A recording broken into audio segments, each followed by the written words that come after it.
Hello, BookTube, and welcome back to our reading of Pride and Prejudice by Jane Austen. We are in the midst right now of social embarrassment of epic proportions because Lydia Bennet, brainless little Lydia Bennet, has run off with none other than a horrible Mr. Wickham. Uh, and thanks to the heroic intervention of the Bennet family and others, and Mr. Darcy, we have learned, uh, they have been found, they have been convinced to do at least the marginally respectable thing by getting married, and Wickham has been offered a huge amount of money. His debts paid, his commission in the army bought for him, an annual income settled on a young girl who would otherwise have almost nothing. Uh, and as if that weren't bad enough, Lydia and Wickham then come to Longbourn, the Bennet home, and act as if they'd done nothing wrong. Especially Lydia seems completely unaware of the fact that there are other people in the world, and that her stupid selfishness almost ruined her entire family. And their visit is long. We would consider it very long. In Jane Austen's day, I guess it isn't considered long. I guess 2 week stay is not long. Is not a long stay at all. But in this scene, the last chapter that we saw, Elizabeth and Wickham confronted each other. She made it pretty well known to him that she knows that everything he said about himself is a lie, and she knows the truth, and she knows it from a more reliable source. But they're gonna be brother and sister-in-law, so might as well be as courteous as we can be, but we really want the visit to be over.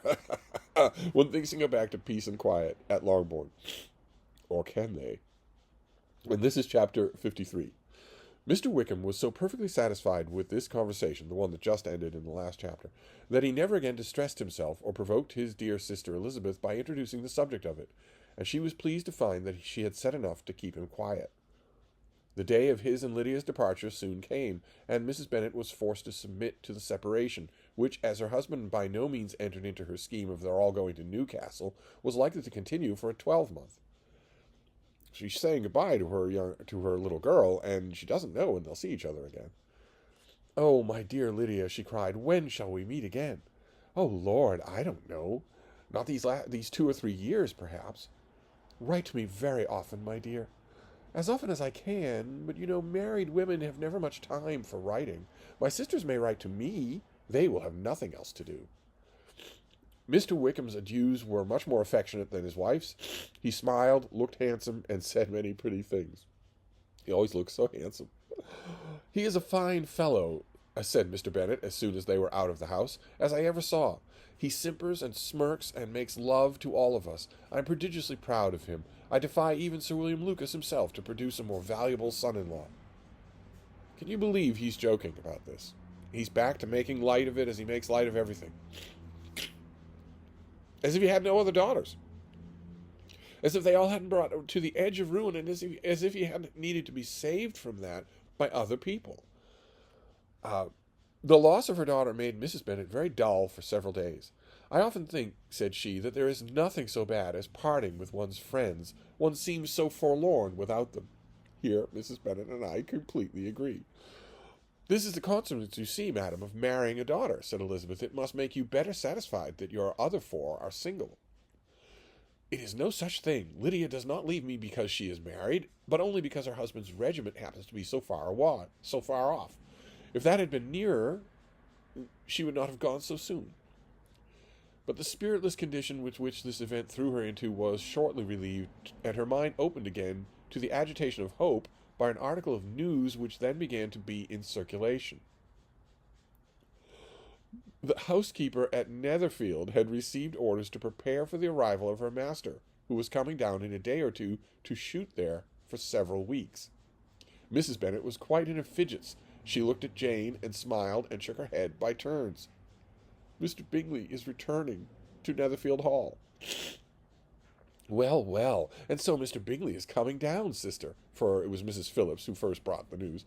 "Well, so much the better. Not that I care about it, though. He is nothing to us, and I am sure I never want to see him again. But, however, he is very much welcome to come to Netherfield if he likes it, and who knows what may happen then? But that is nothing to us. Sister, we agreed long ago never to mention a word about it. And so, is it quite certain he is coming?" He's supposed to be chuckling, but she's ping-ponging all around. She's contradicting herself 5 times in one paragraph. You may depend on it, replied the other, for Mrs. Nichols was in Meryton last night.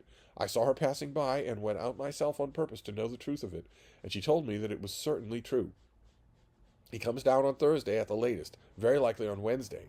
She was going to the butcher's, she told me, on purpose to order some more meat on Wednesday, and she has got 3 couple of ducks just fit to be killed. Miss Bennet had not been able to hear of his coming without changing color. Miss Bennet is Jane. Excuse me. It was many months since she had mentioned his name to Elizabeth, but now, as soon as they were alone together, she said, I saw you look at me today, Lizzie, when my aunt told us of the present report, and I know I appeared distressed, but I don't imagine it was from any silly cause. I was only confused for the moment, because I felt that I should be looked at. I do assure you that the news does not affect me either with pleasure or pain. I am glad of one thing, that he comes alone, because we shall see less of him. Not that I am afraid of myself, but I dread other people's remarks. Yes, indeed, because the one thing that could complicate this whole thing, which is complicated enough already, would be if Mr. Bingley did not come alone.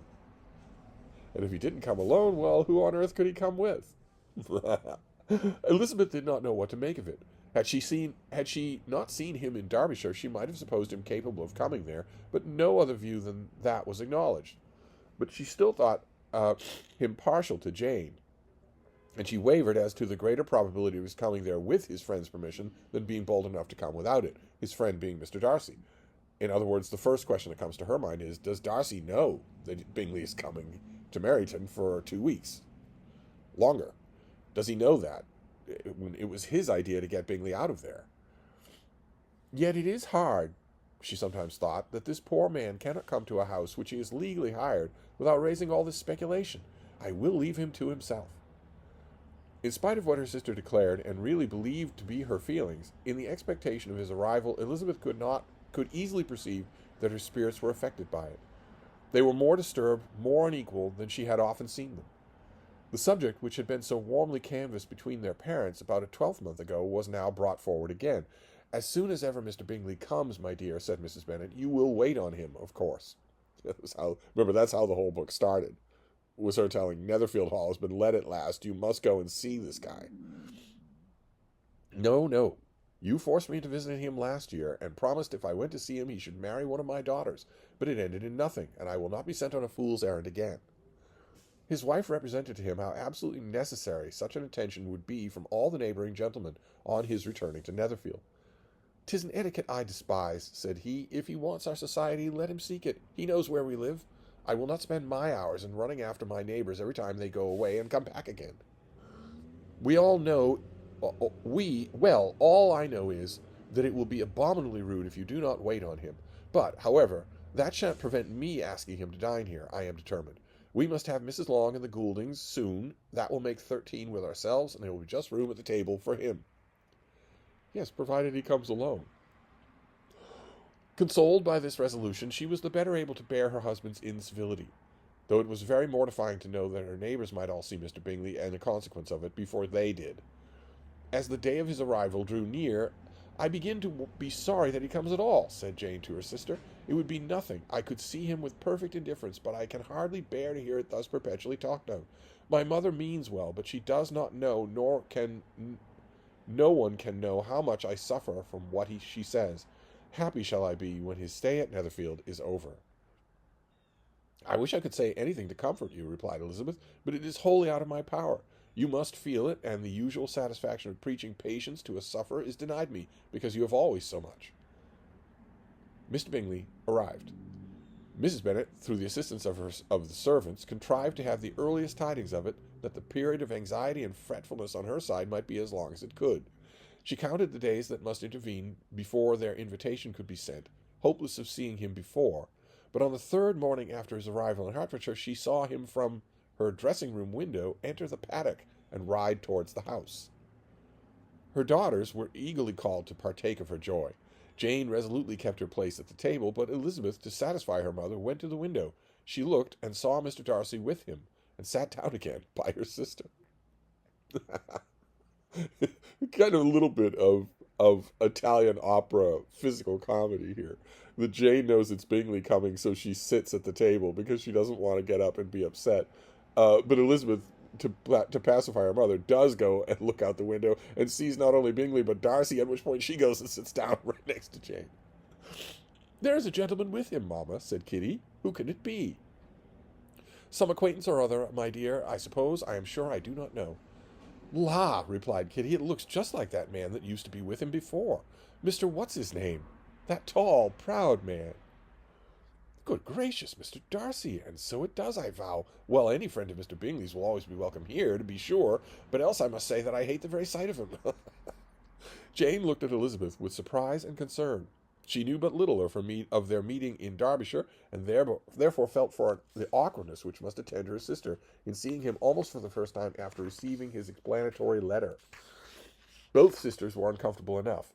Each felt for the other, and of course for themselves, and their mother talked on of her dislike of Mr. Darcy and her resolution to be civil to him only as Mr. Bingley's friend, without being heard by either of them. But Elizabeth had sources of uneasiness which could not be suspected by Jane, to whom she had never yet had courage to show Mrs. Gardiner's letter, or to relate her own change of sentiments towards him, meaning towards Darcy. To Jane, he could only be a man whose proposal she had refused, and whose merit she had undervalued. But to her own more extensive information, he was the person to whom the whole family were indebted for the first of benefits, and whom she regarded herself with an interest, if not quite so tender, at least as reasonable and just, as what Jane felt for Bingley. Her astonishment at his coming to Netherfield, to Longbourn, and voluntarily seeking her again, was almost equal to what she had known on first witnessing his altered behaviour in Derbyshire. The question which had been driven from her face returned for half a minute with an additional glow. The colour, which had been driven from her face, returned for half a minute with an additional glow, and a smile of delight added lustre to her eyes as she thought that, for a space of time, that his affections and wishes must still be unshaken, but she would not be secure. Let me first see how he behaves," said she. "It will then be early enough for expectation." She sat intently at work, striving to be composed, and without daring to lift up her eyes, till anxious curiosity carried them to the face of her sister, as the servant was approaching the door. Jane looked a little paler than usual, but more sedate than Elizabeth had expected.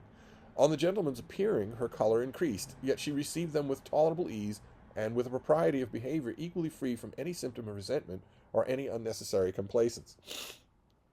Elizabeth said as little to either as civility would allow, and sat down again at her work, with an eagerness which it did not often command.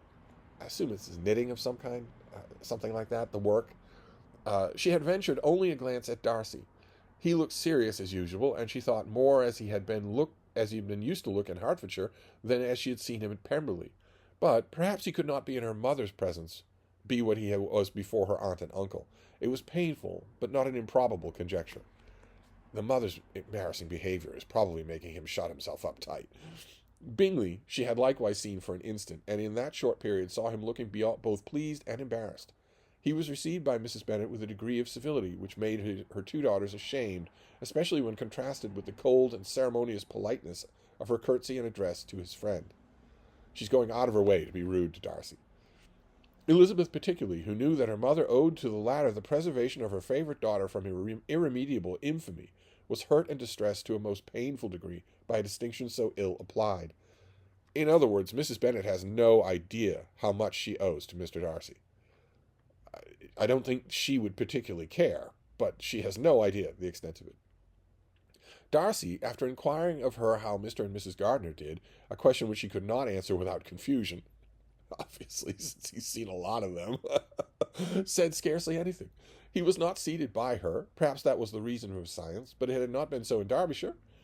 There he had talked to her friends when he could not to herself, but now several minutes elapsed without bringing a sound of his voice, and when occasionally, unable to resist the impulse of curiosity, she raised her eyes to his face, she has often found him looking at Jane as at herself, and frequently at no object but the ground. More thoughtfulness and less anxiety to please than when they last met were plainly expressed. She was disappointed and angry with herself for being so. "Could I expect it to be otherwise?" said she. "Yet why did he come?" She was in no humour for conversation with anyone but himself, and to him she had hardly the courage to speak. She only wants to talk to him, and she can't make herself do it. She inquired after his sister, but could do no more. "It is a long time, Mr. Bingley, since you went away," said Mrs. Bennet. He readily agreed. "I began to be afraid you would never come back again. People did say you meant to quit the place entirely at Michaelmas. But, however, I hope it is not true. A great many changes have happened in the neighborhood since you went away. Miss Lucas is married and settled, and one of my own daughters. I suppose you have heard of it. Indeed, you must have seen it in the papers. It was in the Times and the Courier, I know, though it was not put in as it ought to be. It only said, quote, 'Lately George Wickham Esquire to Miss Lydia Bennet,' close quote, without there being a syllable said of her father, or the place where she lived, or anything. It was my brother Gardiner's drawing up, too, and I wonder how he could have made such an awkward business of it.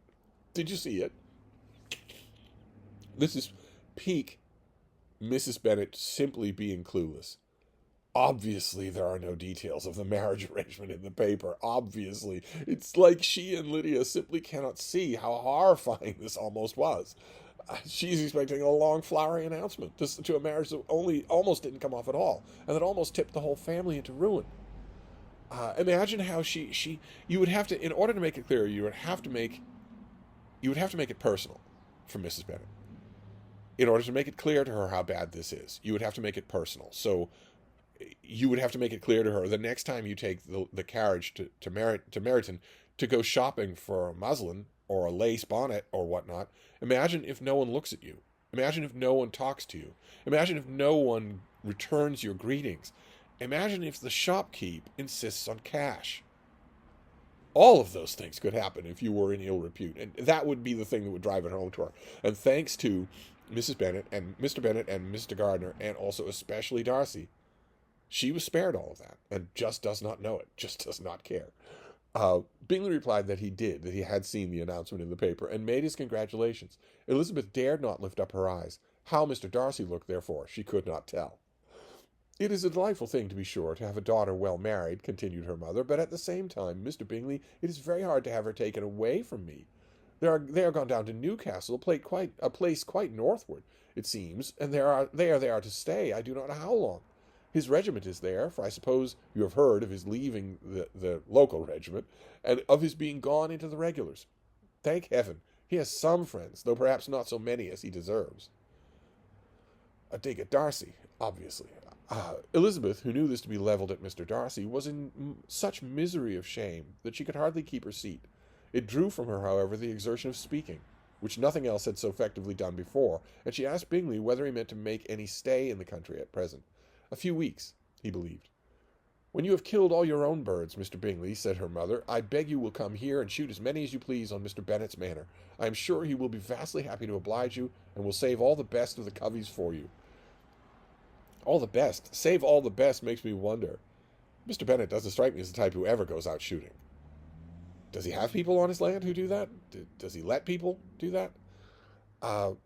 Elizabeth's misery increased at such unnecessary, such officious attention. Were the same fair prospects to arise at present as had flattered them a year ago, everything, she was persuaded, would be hastening in the same vexatious conclusion. At that instant she felt that years of happiness could not make Jane or herself amends for moments of such painful confusion. She and Jane are very young. "The first wish of my heart," said she to herself, "is never to be more in company with either of them. Their society can afford no pleasure that will atone for such wretchedness as this. Let me never see either one of them again." So although it's Mrs. Bennet, her mother, who is causing all this misery, she's saying, well, the main thing I want is never to see Darcy or Bingley again. They're the cause of all this, she thinks, so I hope I never see them again. Of course, that's not going to end up being true. Yet the misery, for which years of happiness were no offer of compensation, received soon afterwards material relief, from observing how much the beauty of her sister rekindled the admiration of her former lover. When he first came in, he had spoken to her but little, but every 5 minutes seemed to be giving her more of his attention. He found her as handsome as she had been last year, as good-natured and as unaffected, though not quite so chatty. Jane was anxious that no difference should be perceived in her at all, and was really persuaded that she talked as much as ever, but her mind was so busily engaged that she did not always know when she was silent. When the gentlemen rose to go away, Mrs. Bennet was mindful of her intended civility, and they were invited to be engaged to dine at Longbourn in a few days thither. You are quite a visit in my debt, Mr. Bingley," she added, "for when you went to town last winter, you promised to take a family dinner with us as soon as you returned. I have not forgot, you see, and I assure you I'm very much disappointed that you did not come back and keep your engagement." Bingley looked a little silly at this reflection, and said something of his concern at having been prevented by business. They went away. Mrs. Bennet had been strongly inclined to ask them to stay and dine there that day, but though she always kept a very good table, she did not think anything less than 2 courses could be enough for a man on whom she had such anxious designs, or satisfy the appetite and pride of one who had 10,000 a year. A minor little detail she had planned. She had thought about inviting him to supper that day, but didn't think there was enough to do in the house. But the main import of this chapter is that we are back where we started. we are back where we started. Bingley and Darcy are back at Netherfield Hall. With Jane and Elizabeth in attendance. Everyone has moved all around the country. They have gone to London and to Lambton and to Pemberley, but now they're all back where they started, as we rocket to the conclusion of this book. So I will wrap this up for now. I will see you next time. Thank you, BookTube.